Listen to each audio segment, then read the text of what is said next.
Download aplikasi Tarbiyah Sunnah di handphone Anda. Tersedia di Google Play dan App Store. Bismillahirrahmanirrahim. Assalamualaikum warahmatullahi wabarakatuh. Alhamdulillahilladzi anzala as-sakinata fi qulubil mu'minin liyazdadu imanan ma'a imanihim.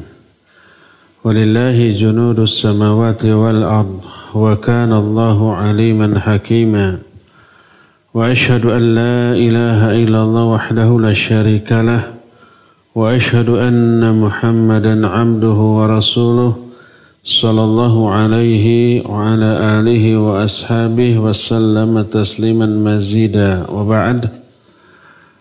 Ayuhal ikhwah hadirin jamaah Masjid An-Nafi Dago Bandung.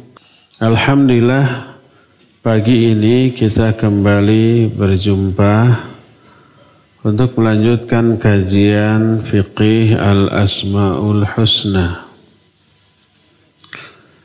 Syukur. Tema yang kita akan usung sekarang adalah Asma'ullahi Ta'ala ghairu mahsurah. Nama-nama Allah itu tidak terbatas. Maknanya sangat-sangat banyak. Saking banyaknya tak ada seorang pun yang tahu.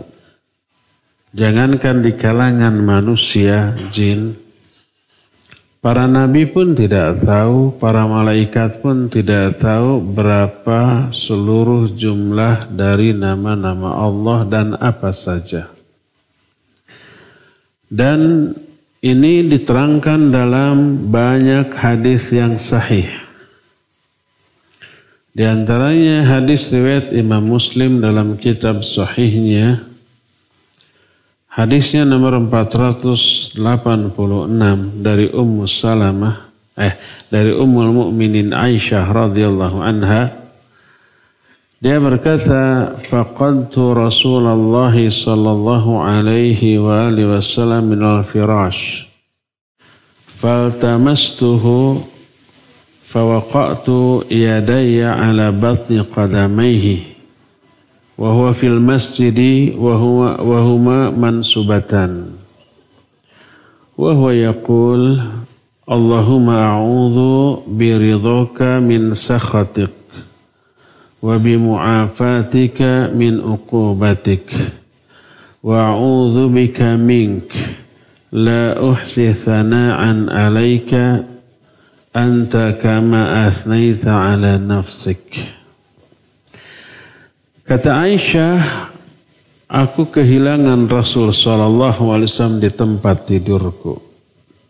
Jadi malam-malam ketika tidur Aisyah lilir. Lilir itu nggak ada terjemahannya dalam bahasa Indonesia. Artinya terbangun. Ada gini, terbangun. Aku mencari beliau. Ternyata tanganku meraba bagian telapak kedua kakinya di masjid sedang berdiri. Maksudnya bukan berdiri nabinya, tapi kedua kakinya berdiri, sedang sujud. Beliau berdoa dengan doa yang terdengar. A'udzu biridhaka min sakhatik. Allahumma ya Allah, aku berlindung kepada keridhoanmu dari kemurkaanmu. Berlindung kepada sifat Allah, bukan kepada zat Allah. Dan ini menunjukkan boleh, bahkan disyariatkan berlindung kepada sifat-sifat Allah apapun sifatnya, sebagaimana Nabi SAW melakukannya. Aku berlindung kepada keridhoanmu dari kemurkaanmu. Wa bimu'afatika min uqubatik, dan dari sifat maafmu dari hukumanmu. Aku berlindung kepada engkau dari diri engkau. Nah, Kalimat berikutnya yang ada kaitan dengan kita, la uhsi thana'an 'alaika anta kama athnaita 'ala nafsik. La uhsi, aku tidak bisa menghitung. Thana'an 'alaik, sanjungan kepadamu.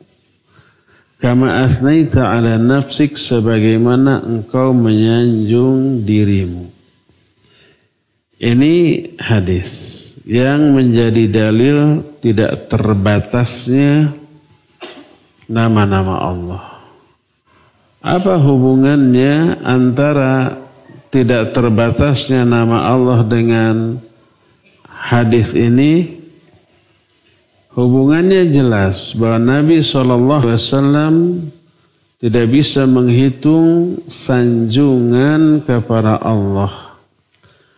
Sanjungan kepada Allah, sanjungan yang tidak pernah Allah berikan kepada seorang pun sebelum aku. Pujiannya itu dalam bentuk menyebut nama-nama Allah Azza wa Jalla yang seluruhnya al-husna, seluruhnya pasti baik. Hadis ini muttafaqun alaih. Berkata Syekh Abdul Razak, fadalla al-hadith ala anna hunaka mahamid min asma'illahi wa sifatihi lam yaftahu Allahu biha ala rasulih sallallahu alaihi wasallam fi dhalikal yaum wa hiya bila syak ghairal mahamidil ma'thurah fil kitab was sunnah.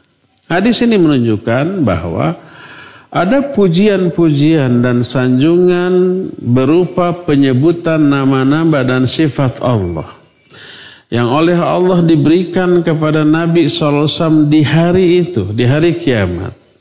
Tidak diragukan lagi bahwa pujian-pujian yang diberikan oleh Allah kepada Nabi untuk dikatakan, itu pujian yang kata Nabi tidak pernah diajarkan kepada seorang pun sebelumnya. Berarti belum ada dalam kitab Al-Quran, belum ada dalam sunnah Rasul SAW. Baru saat itu diberikan oleh Allah kepada Nabi alaihi salatu wassalam. Ini dalil yang kedua. Dalil yang ketiga. Nah, yang ketiga ini berupa doa, hafalkan. Terutama bagi ikhwan dan akhwat yang sering galau dan risau, resah dan gelisah, sedih dan duka, menderita. Jarang mengalami ketenangan, kenyamanan, ketentraman, selalu resah, selalu gelisah, selalu banyak masalah. Hafalkan nih doa ini. Doa ini terdapat dalam kitab Musnad Ahmad dan yang lainnya.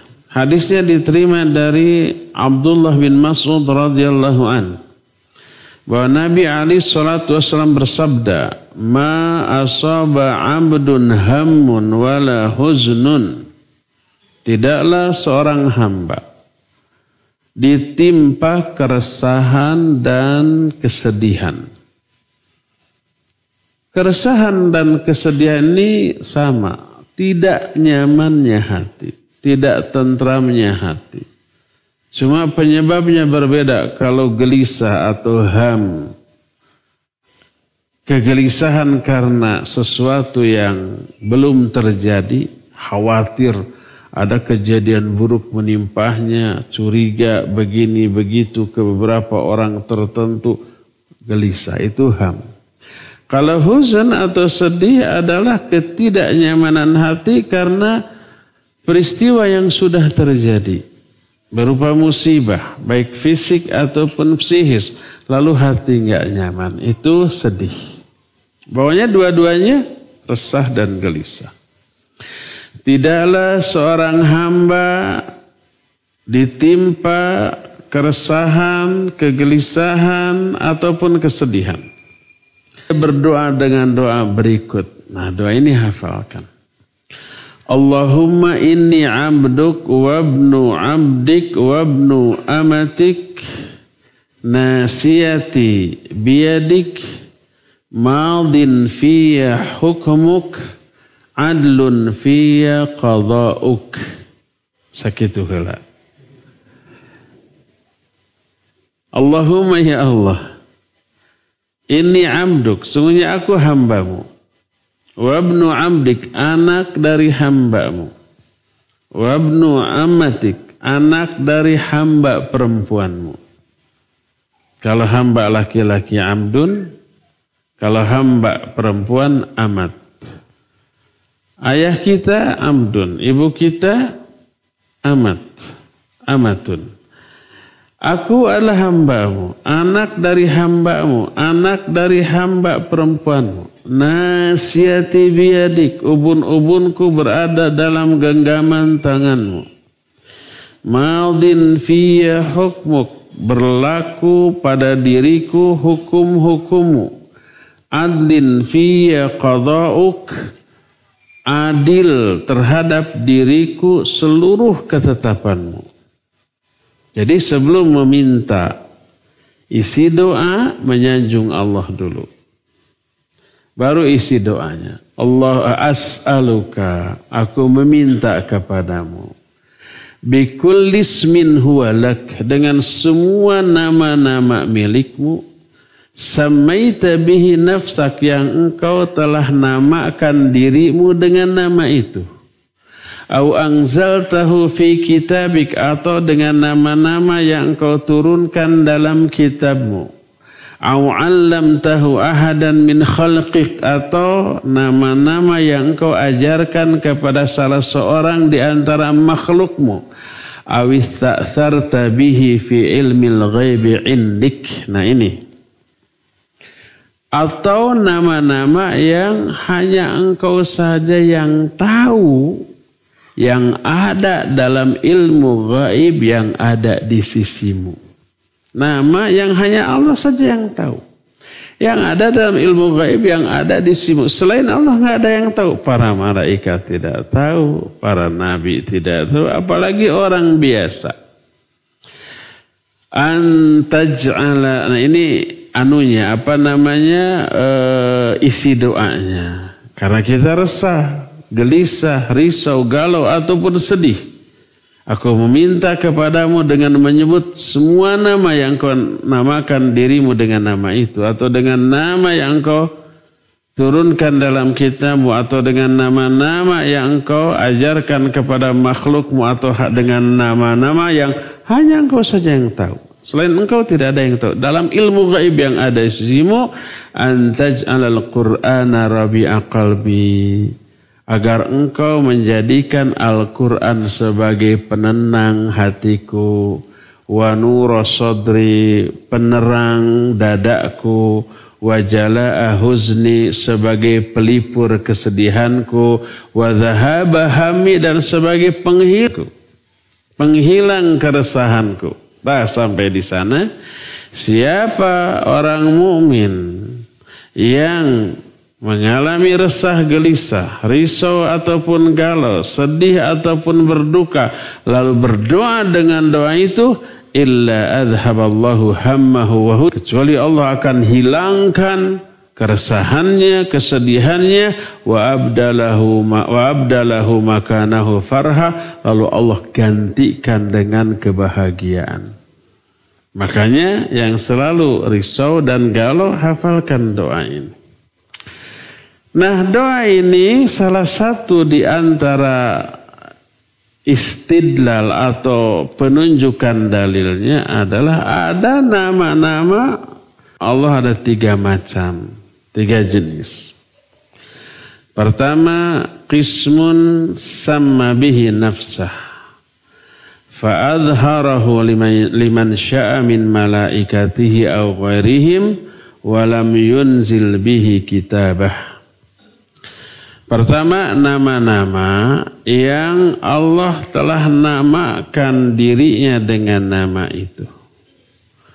Lalu Allah ajarkan kepada para malaikat yang Allah kehendaki atau makhluk lain yang Allah kehendaki, tapi nama ini tidak Allah turunkan dalam kitabnya. Dalam Quran tidak ada. Mungkin kepada para malaikat atau kepada para nabi, tapi tidak ada di dalam Al-Quran. Ini yang pertama. Kedua, wa qismun anzala bihi kitabah fata'arrafa bihi ila ibadih. Ada nama-nama Allah yang Allah turunkan di dalam kitabnya lalu diperkenalkan kepada hamba-hambanya. Yang ini nama-nama yang Allah yang ada dalam Al-Quran. Ar-Rahman, Ar-Rahim, Al-Malikul Quddusus Salamul Mu'minul Muhaiminul Azizul Jabbarul Mutakabbir dan seterusnya. Ini dua. Berbeda dengan yang tadi. Yang tadi mah mungkin hanya para malaikat dan para nabi. Yang kedua, Allah turunkan dalam kitabnya lalu kita mengetahuinya. Mengetahui kalau baca Quran. Mempelajarinya. Kalau tidak membaca dan mempelajari nggak akan tahu. Ketiga, qismun ista'thara bihi fi ilmil ghaib. Fi ilmil ghaib. Falam yutli alaihi ahadan min khalqiq. Ketiga, nama-nama yang menjadi monopoli Allah untuk mengetahuinya dalam ilmu ghaib. Hanya Allah yang tahu. Dan Allah tidak beritahukan nama-nama ini kepada seorang pun di kalangan makhluknya. Makanya dikatakan awista'sarta bihi. Makna awista'sarta bihi ay tafarradta biilmihi. Hanya engkau saja yang mengetahui. Selain engkau tidak ada yang mengetahui. Inilah penjelasan Imam Ibnu Qayyim dalam kitab Bada'iul Fawaid, ya. Jadi dari sini kita tahu bahwa nama-nama Allah sangat banyak. Tak terbatas. Saking banyaknya tak ada yang tahu kecuali Allah Azza wa Jalla. Timbul pertanyaan. Kenapa selama ini banyak orang bilang Asmaul Husna itu ada 99. 100 kurang 1. Apakah ada landasannya? Ada ternyata. Sahih tidak? Sahih ternyata. Kalau sahih atau benar, sahih itu kan benar. Apa bertentangan dengan yang tadi? Bahwa nama Allah itu tidak berbatas. Hadisnya tidak bertentangan. Cuma pemahaman orang tentang hadis itu yang keliru. Kita bahas hadisnya. Hadis ini ada dalam kitab Sahih Bukhari dan Sahih Muslim. Sahih. Dari Abu Hurairah radhiyallahu an. Dari Nabi alaihi salatu wassalam. Berkata Nabi alaihi salatu wassalam, inna lillahi tis'atan wa tis'ina isman. Mi'atan illa wahida. Man ahsaha dakhalal jannah. Tuh. Berkata Rasul sallallahu alaihi wasallam, sesungguhnya Allah memiliki 99 nama, 100 kurang 1 yang, nah ada yangnya. Siapa orang yang mengihsa kepada 99 ini dia masuk surga, dijamin masuk surga. Hadis ini kata para ulama di antara diterangkan oleh Syekh Abdul Razak, fala yufidu hasra asma'illahi bihadzal adad al-muayyan al-madhkur fil hadis. Hadis ini tidak memberi makna terbatasnya nama-nama Allah dengan jumlah yang disebutkan dalam hadis ini hanya 99, tidak. Karena apa? Karena kalimat man ahsoha. Siapa yang pernah belajar ilmu sharaf, ilmu nahu maksudnya, apalagi ilmu balaghah akan paham. Man ahsoha di sini adalah sifat dan bukan khabar mustaqillah. Maknanya apa? Maknanya man ahsoha ini mensifati nama-nama Allah yang 99. Maknanya begini. Sesungguhnya Allah memiliki 99 nama yang siapa orang yang mengihsa, saya tidak terjemahkan dulu ihsa ya. Mengihsa kepada 99 ini dia akan masuk surga. Itu senada dengan orang yang berkata begini, saya punya uang 1 juta yang akan saya sedekahkan untuk tanggap bencana di Cianjur. Apakah perkataan itu menunjukkan uang saya hanya 1 juta? Tidak. 1 juta itu yang akan saya berikan ke Cianjur. Sisanya masih ada? Masih banyak. Oleh karena itu kalimatnya inna lillahi tis'atan wa tis'ina isman man ahsaha dakhalal jannah. Rasul SAW tidak berkata inna asma Allah tis'un wa tis'una isman. Tidak begitu. Sesungguhnya nama-nama Allah ada 99. Tidak begitu. Tapi Allah memiliki 99 nama yang siapa yang memiliki 99 nama ini yang mengihsa dia akan masuk surga. Sama dengan saya memiliki uang 1 juta yang akan saya sumbangkan ke Cianjur.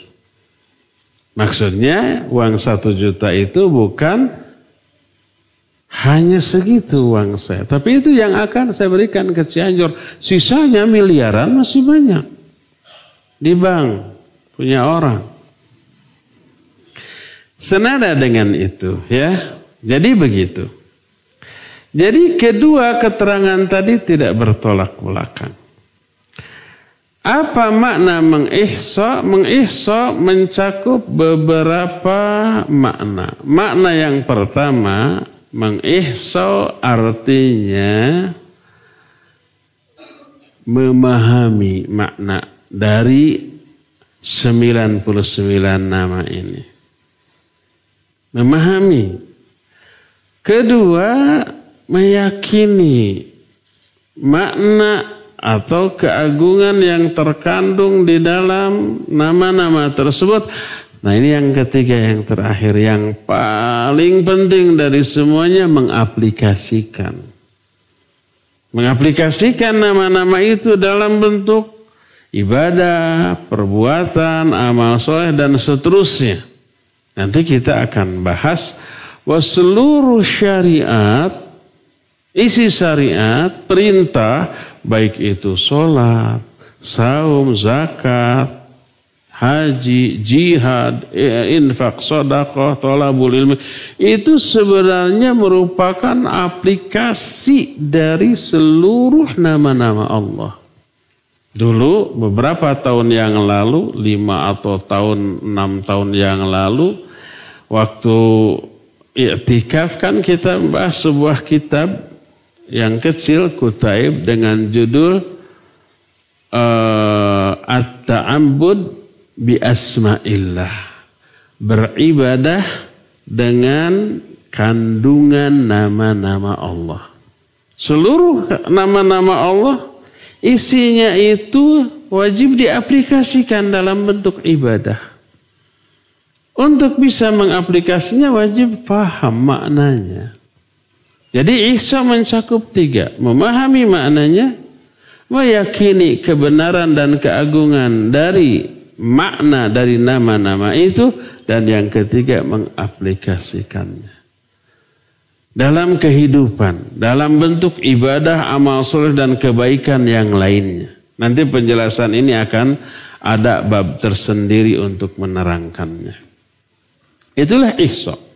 Bukan menghafal. Kalau hanya menghafal tapi isinya tidak faham, terus tidak diaplikasikan, bilang umpamanya Allah Ar-Razzaq, Allah Al-Wahhab umpamanya, tapi tidak pernah meminta rizki kepada Allah, tidak pernah berdoa kepada Allah, atau berdoanya kepada selain Allah, walaupun hafal 99 Asmaul Husna, itu bukan mengihsa dan tidak ada jaminan masuk surga. Apakah tidak boleh menghafal? Bagus, hafalkan. nama-nama Allah yang 99 itu hafalkan. Bagus. Tapi jangan lupa, fahami maknanya dan aplikasikan dalam kehidupan sehari-hari, terutama dalam bentuk ibadah. Timbul pertanyaan, apa sajakah 99 nama ini? Tak ada hadis yang sahih. Kita dulu pernah membahas Kitab Tauhid. Kitab Tauhid di dalamnya ada menukil riwayat hadis tentang 99 nama. 99 Asmaul Husna. Tapi dikatakan oleh pentahqiq dari kitab tersebut bahwa seluruh hadis yang meriwayatkan 99 nama Allah itu tidak ada yang kosong dari kelemahan. Hadisnya dhaif. Oleh karena itulah maka tidak ada hadis yang sahih yang menentukan 99 nama tersebut. Apakah seluruh 99 ini yang tercetak di dalam mushaf Al-Quran? Kan ada yang mushaf di belakangnya ada Asmaul Husna? Ada ya. Yaitu salah satunya, bukan salah satu, salah 99-nya. 99 di antara nama-nama Allah, tapi tidak disepakati bahwa itu. Tapi semua yang ada di sana betul nama-nama Allah. Tapi apakah itu yang dimaksud 99? Tidak disepakati ya. Berkata Imam An-Nawawi rahimahullah yang beliau terangkan dalam kitab Syarah Sahih Muslim. Karena hadis tadi diriwayatkan salah satunya oleh Imam Muslim. Kita tahu Sahih Muslim disyarah oleh Imam An-Nawawi rahimahullah, seorang ulama yang dari aspek fiqih menganut madhab Syafi'i. Kata Imam An-Nawawi, wattafaqal ulama'u ala anna hadzal haditsa laysa fi hasrun li asma'ihi falaysa ma'nahu annahu laysa lahu asma'un ghairu hadhihi 99 wa innama maqsudul hadits anna hadhi 99 man ahsaha dakhalal jannah. Ini termasuk akidah Syafi'iyah. Kata Imam An-Nawawi, telah sepakat para ulama. Kalau Imam An-Nawawi yang menyatakan telah sepakat, maksudnya ulama-ulama Syafi'iyah. Telah sepakat para ulama ketika menerangkan hadis ini, bahwa hadis ini bukan berisi pembatasan terhadap nama-nama Allah. Tidak ada maknanya bahwa nama Allah tidak ada lagi selain 99 ini, enggak. Tapi maksudnya adalah, maksud hadis ini bahwa 99 nama inilah yang siapa yang mengihsa'nya dia akan masuk ke dalam surga. Selain 99 nama Allah yang lainnya banyak.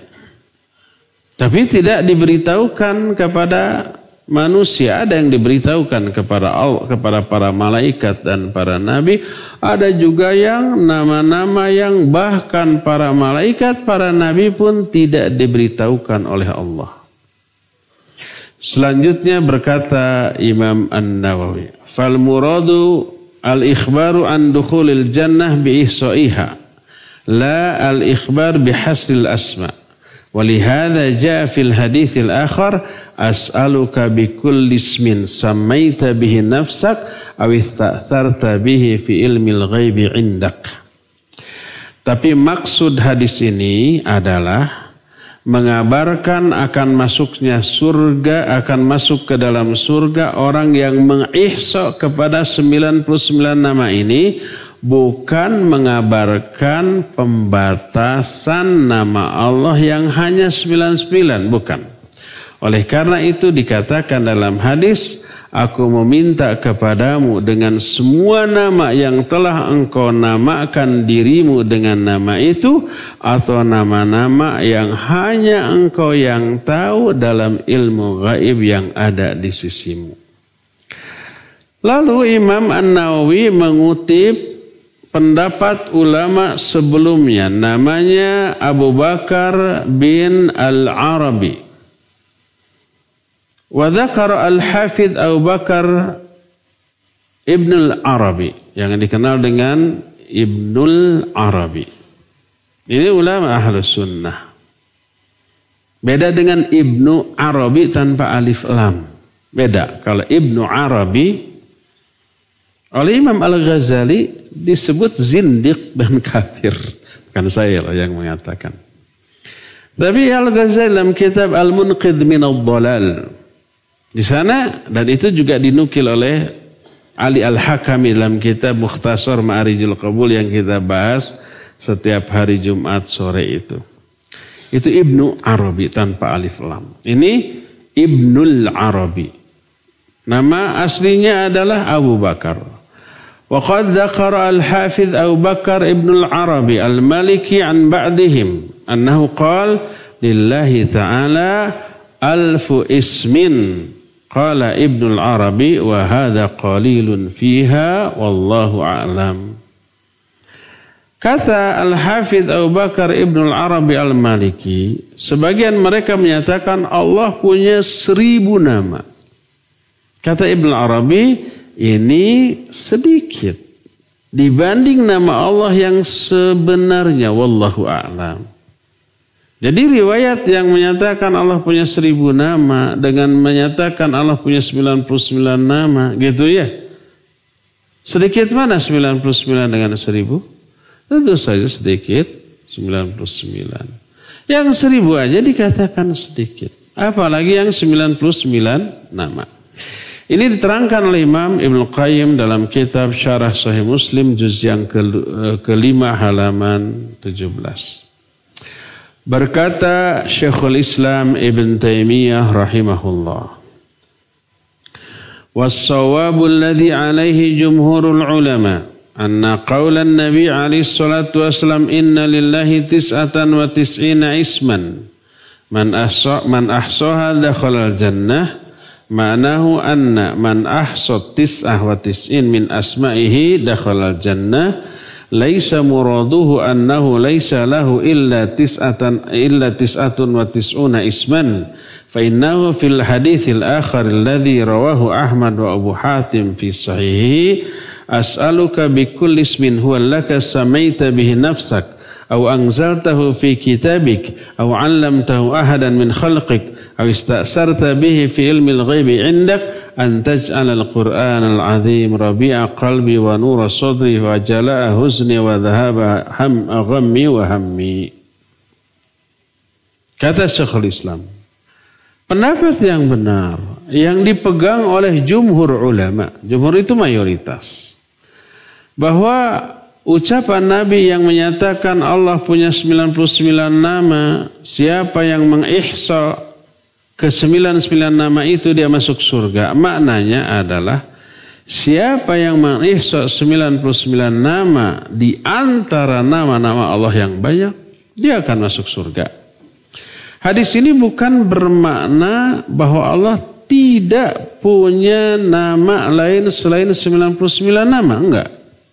Sebab di hadis itu dikatakan ada nama-nama yang hanya engkau yang tahu dalam ilmu gaib yang ada di sisimu.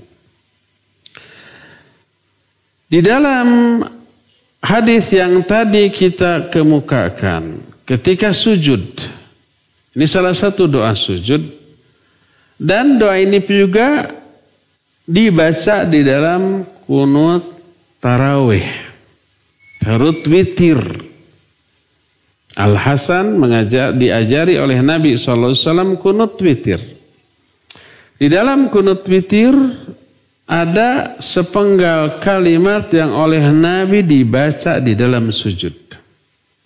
Yaitu kalimat Allahumma inni a'udzu biridhaka min sakhatik wa bimu'afatika min uqubatik wa bika mink.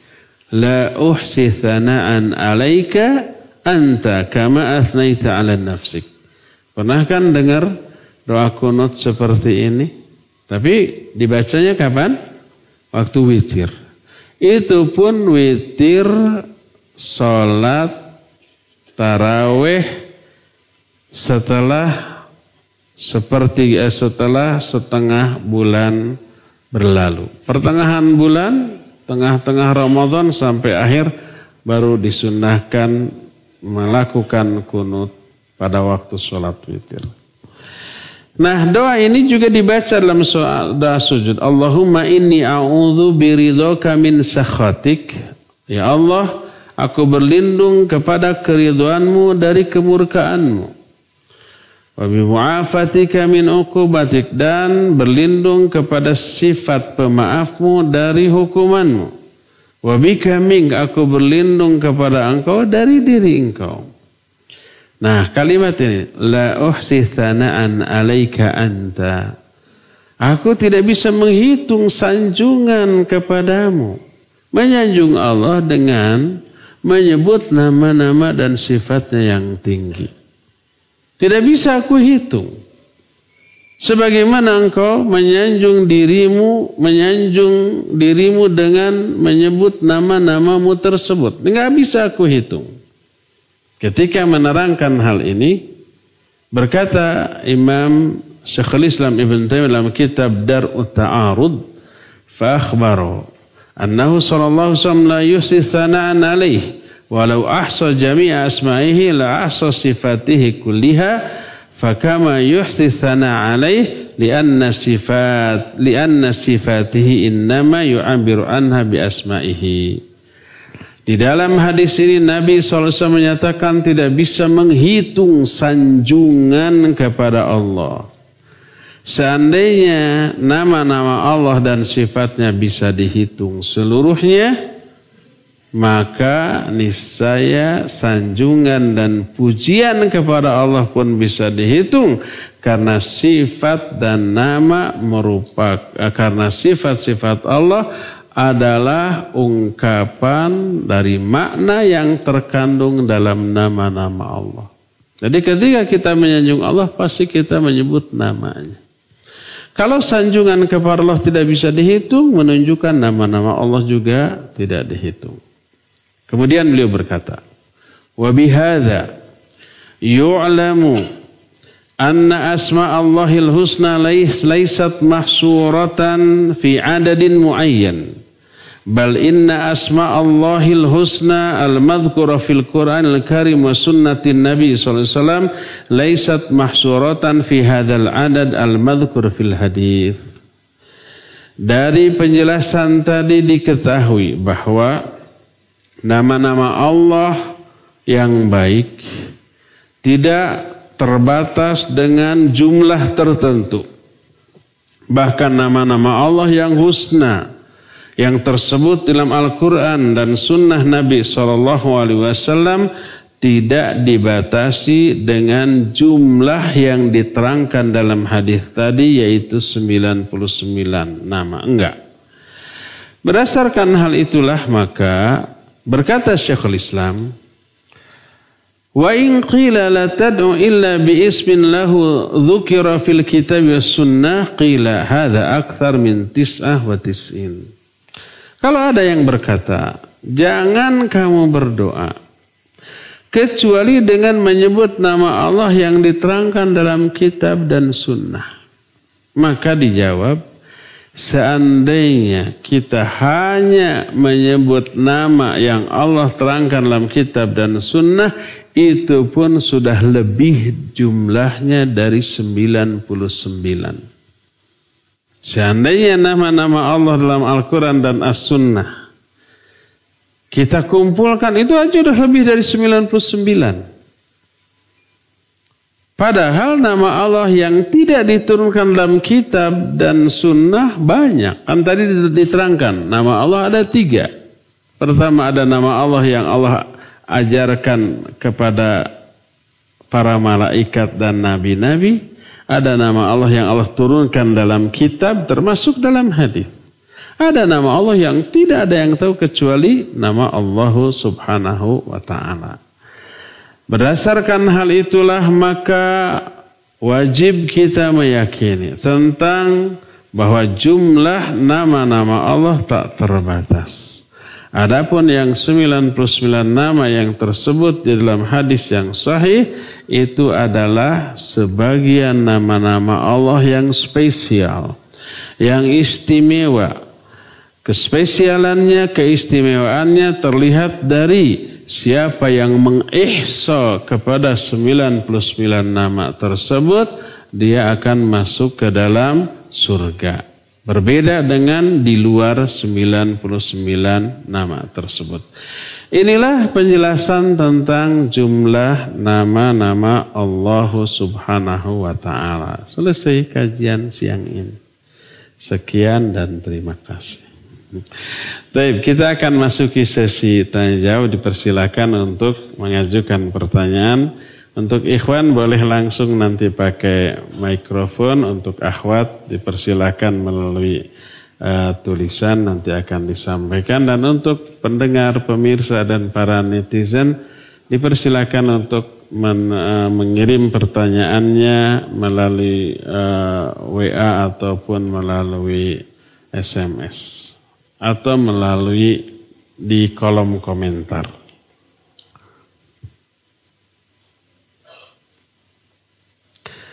Bismillah. Ustaz, bolehkah saya kajian di masjid tapi kerjaan rumah saya pending dulu? Ini akhwat mungkin. Tapi niat untuk mengharap pertolongan Allah karena sedang merasa tidak menentu perasaan.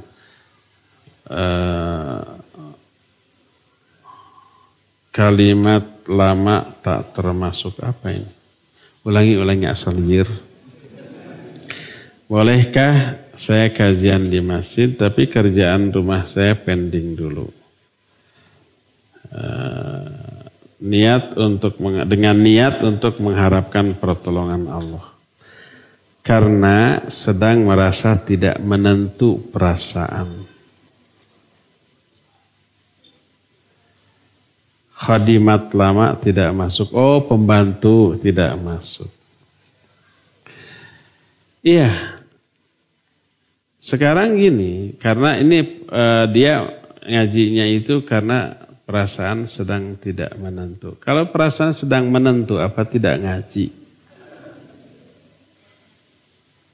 Jadi mau menentu mau tidak ini perasaan. Ngaji itu harus diluangkan. Thalabul ilmi ini wajib. Boleh pekerjaan rumah dipending dulu? Boleh. Kalau tidak menimbulkan madarat atau tidak ada larangan dari suami. Suaminya sedang kerja. Dijamin suami pulang kerja, rumah beres. Terlebih sebenarnya kalau niat ya, ingat saya pernah bicara. Kalau orang sudah niat yang benar, dia akan mencari 1000 jalan. Tapi kalau tidak niat, dia akan mencari 1000 alasan. Kalau niat ngaji, dia akan mencari 1000 jalan. Kalau nggak niat ngaji, dia akan mencari berapa tadi? 1.000.000 alasan. Apa alasan? Macam-macam. Ya. Jadi niatkan untuk ngaji. Mau perasaan menentu, mau tidak ngaji. Ya. Nah, pertama, kalau kita tahu jadwal ngaji 9:30. Sebenarnya jadwal ngaji saya di sini 9:30. Di poster-poster yang lama kan gitu. Entah kenapa hari ini jam 9. Saya datang 9:30 diprotes, di pamflet jam 9, datang 9:30. Yang salah pamfletnya bukan saya. Yang salah yang bikin pamfletnya. Saya mau on time tadi ya. Jadi kalau jam 9 atau 9:30 kan dari subuh sudah bisa diberes-beres ya enggak? Kalau ba'da subuh sampai jam 9 enggak cukup waktu, bangunlah jam 3. Hanya hari Senin aja, hari apa nih? Selasa aja. Kalau umpamanya tidak cukup dari subuh sampai jam 9 beres-beres menunjukkan berat birit tidak sigap ya. Saya yakin beres ya, minimal yang pokok-pokoknya. Setelah itu belum beres, jam 9 sudah mau ngaji, tinggalkan dulu, silakan pending. Setelah ngaji kembali lagi ya. Insya Allah beres, tidak masalah. Jadi mau menentu mau tidak, sempatkan ngaji. Bagaimana caranya untuk mempertahankan kesabaran? Jangan lepas kesabaran itu. Pertama, bagaimana caranya agar kita tetap bisa bersabar? Sabar itu tidak ada batasnya. Sabar itu seumur hidup. Bagaimana caranya? Ini sabar dari apa? Sabar itu kan ada 3 ya. Sabar dalam melaksanakan perintah Allah. Artinya continue. Istiqomah terus melaksanakan perintah Allah tersebut. Kedua, sabar dalam menjauhi larangan Allah. Artinya terus konsisten jauhi. Jangan sampai tergiur. Rata-rata yang dilarang itu menyenangkan. Rata-rata yang dilarang itu bikin happy. Tapi mengundang dosa. Maka orang yang sabar adalah orang yang terus. Walaupun menyenangkan, terus menjauhi larangan itu. Yang ketiga, sabar di dalam menerima takdir yang buruk dari Allah. Penderitaan, musibah atau kanyeri, kaperih gitu ya. Sabar. Makna sabar apa di sana? Tidak mengeluh. Makna sabar adalah habsun nafsi anil jaz'i. Wa habsul yad anil dharab. Sabar adalah menahan diri dari mengeluh ketika memperoleh musibah, menahan tangan dari memukul-mukul atau mengoyak-ngoyak pakaian sendiri, menahan lisan dari berbicara yang buruk ketika memperoleh musibah. Tahan diri semua. Nah itu, ya, itu makna sabar. Gimana cara mempertahankan kesabaran? Pertama nih, tidak lupa minta kepada Allah. Berdoa agar Allah menganugerahkan kesabaran kepada kita. Ya. Yang kedua, bayangkan, ingat-ingat keutamaan, keuntungan, faidah dari kesabaran. Janji-janji yang Allah akan berikan kepada orang yang sabar. Ingat-ingat itu. Orang yang sabar dapat pahala yang tidak dihitung. Orang yang sabar ya akan diberikan hidayah, akan dapat salawat dari Allah Azza wa Jalla. Wa basyiris sabirin alladzina asabathum musibah qalu inna lillahi wa inna ilaihi raji'un. Ulaika alaihim salawatu min rabbihim wa rahmah wa ulaika humul muhtadun. Orang yang sabar itu orang dapat salawat dari Allah, dapat rahmat, dapat hidayah. Orang yang sabar itu doanya dikabulkan. Orang yang sabar itu derajatnya diangkat jauh lebih tinggi. Ingat-ingat itu semuanya. Itu pertama. Kedua ya, tadi berdoa. Yang kedua ingat-ingat untungnya sabar. Ketiga, sabar itu kan menghadapi penderitaan. Betul apa benar? Betul dan benar.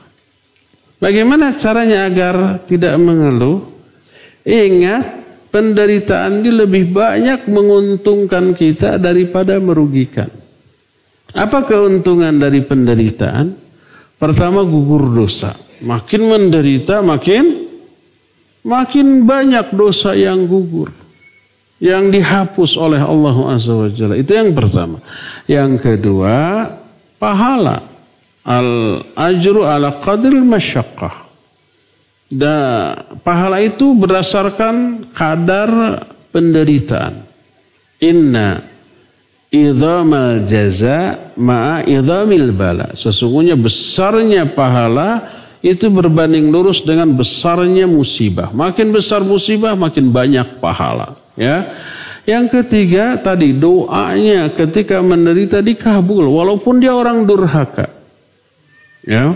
Yang keempat, kemarin juga pernah disinggung, ingat setelah penderitaan ini berlalu, Allah akan ganti dengan 2 kebahagiaan. Inna ma'al usri yusran, inna ma'al usri yusran. Jadi lihat betapa banyaknya keuntungan dari musibah asal dihadapi dengan kesabaran. Ruginya musibah itu hanya satu, yaitu apa? Menderita, hanya itu. Selain menderita tidak ada lagi. Selain itu hanya untung dan untung. Dari sinilah maka banyak di kalangan para nabi, para sahabat, para solihin yang lebih memilih hidup yang mengandung unsur penderitaan. Nabi SAW kan ditawari, ya, kamu mau menjadi seorang nabi sekaligus raja atau seorang nabi sekaligus hamba? Apa yang dikatakan oleh Nabi SAW? Saya memilih menjadi nabi sekaligus hamba. Sejak saat itu Nabi SAW tidak pernah merasakan makan yang kenyang, enggak. Seringkali beliau ganjal perutnya dengan batu karena menahan lapar. Beliau berkata kepada Aisyah radhiyallahu anha, ya Aisyah, seandainya aku mau, niscaya gunung emas akan berjalan mengikuti aku. Kalau Nabi SAW mau. Kenapa beliau memilih itu? Karena di dalam penderitaan jauh lebih banyak keuntungan daripada kerugiannya. Sebaliknya di dalam kebahagiaan, kemewahan mengandung unsur resiko. Resiko apa? Resiko tergiur terlena.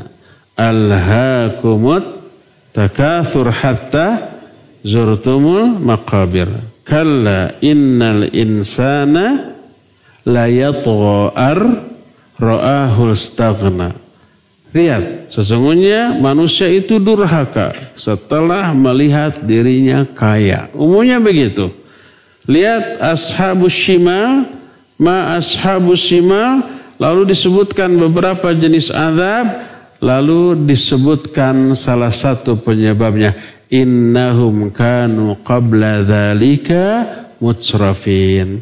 Dulu mereka ketika di dunia hidup bermewah-mewahan. Ini resiko dari hidup bermewah-mewahan ketika di dunia itu terancam loh. Makanya Nabi SAW bersabda, innal mukthirin humul muqilluna yaumal qiyamah. Orang yang memperbanyak harta di dunia, mereka akan sedikit kebaikannya di akhirat. Itu berisiko. Ya, kesenangan, kekayaan, risikonya besar. Adapun kemiskinan dan penderitaan justru lebih banyak menguntungkan daripada merugikannya. Ya, maka dengan meyakini hal itu, insya Allah kita akan sabar. Itu yang kedua. Yang ketiga, gaullah sama orang-orang yang soleh, yang sabar ketika memperoleh musibah. Mereka menghadapi musibah itu dengan senyum ketabahan, bukan dengan banyak keluhan. Nanti kita akan terimbas, nanti kita akan belajar, nanti kita akan tertulari sifat sabar mereka dan jauhi bergaul dengan orang-orang yang tidak sabaran. Nanti kita pun akan terbawa, ya. Semoga yang bertanya dianugerahi kesabaran oleh Allah Azza wa Jalla. Ustaz, apakah Asmaul Husna bisa digunakan untuk zikir? Iya. Zikir itu salah satunya dengan menyebut Asmaul Husna dan dijadikan wasilah untuk berdoa, bertawasul kepada Allah melalui Asmaul Husna. Allah berfirman, walillahil asmaul husna fad'uhu biha. Allah punya Asmaul Husna. Silakan kamu berdoa dengan menyebut Asmaul Husna itu, ya.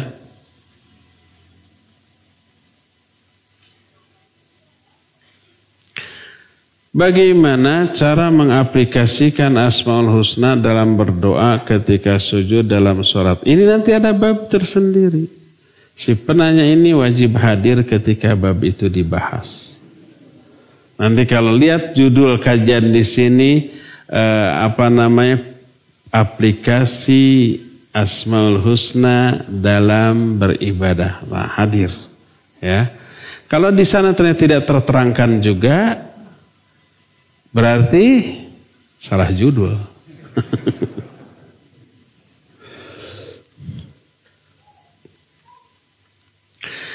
Mohon penjelasan tentang penyakit istibta dan apa ciri-ciri dari penyakit istibta.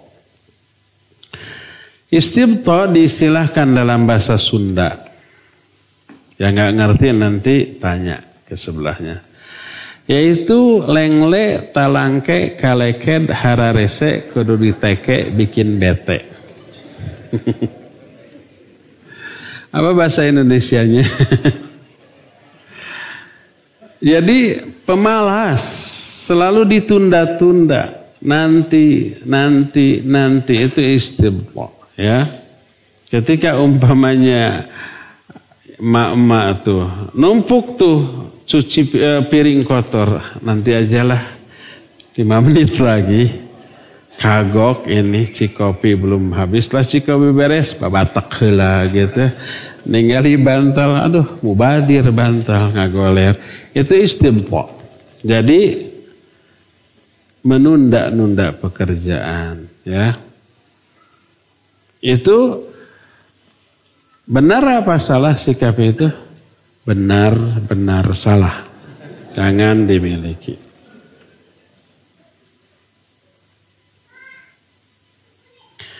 Antara puasa Senin Kamis dengan puasa Ayyamul Bid, mana menurut Nabi SAW yang lebih utama?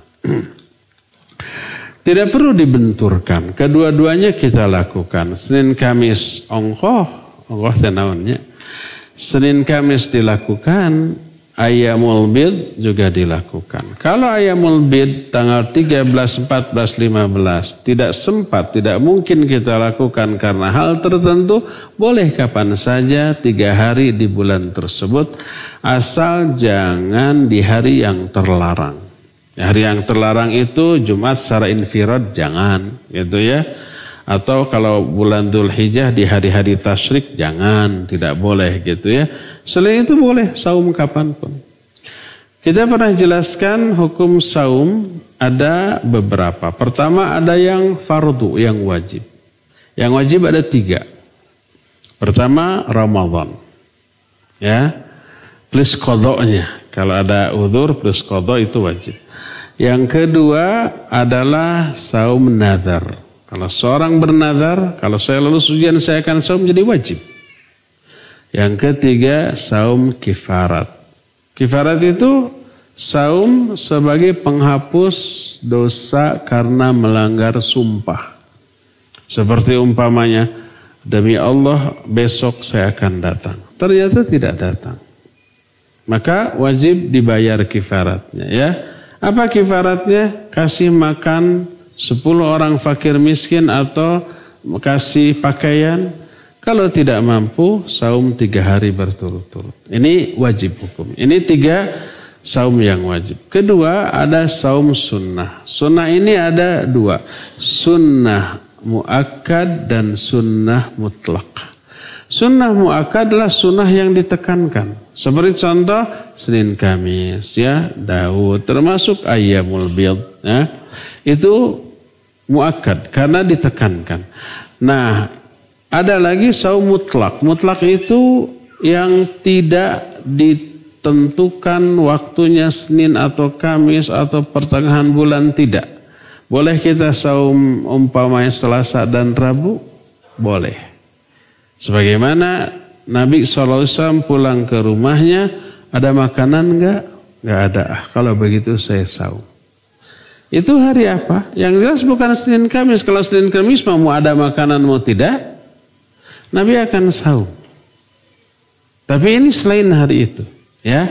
Boleh hari Selasanya, hari Rabunya, hari Jumat asal diawali oleh hari Kamisnya. Sebagian ulama, mayoritas ulama boleh saum hari Sabtu dan juga hari Ahadnya. Hanya sebagian kecil ulama yang mengharamkan saum sunat di hari Sabtu. Tapi umumnya membolehkan jumhur ulama. Salah satu dalilnya adalah ketika Nabi SAW mendapati istrinya di hari Jumat saum. Di hari Jumat. Lalu beliau bertanya, As-sumti bil amas, apa kamu saum kemarin? Kemarin berarti hari apa? Kamis. Dia bilang, la. Hal satasumina ghadan, kamu akan saum besok enggak? Enggak. Fa'aftiri, kalau begitu batalkan saum. Ya boleh saum infirad di hari Jumat saja. Nah, perkataan apa kamu akan saum besok menunjukkan besoknya hari apa? Sabtu, menunjukkan bolehnya saum hari Sabtu. Ya, dan hari sini sahih. Berdasarkan hal itulah maka dibolehkan kita saum sebagai pengganti ayyamul bid. Kalau sudah kelewat 13, 14, 15 silakan saum di hari apa saja asal jangan menyendiri di hari Jumat, ya. Ya, cukup sampai di sini saja, waktunya juga sudah habis. Subhanakallahumma bihamdik asyhadu an la ilaha illa anta astaghfiruka wa atubu ilaik. Walhamdulillahirabbil alamin. Wassalamualaikum warahmatullahi wabarakatuh.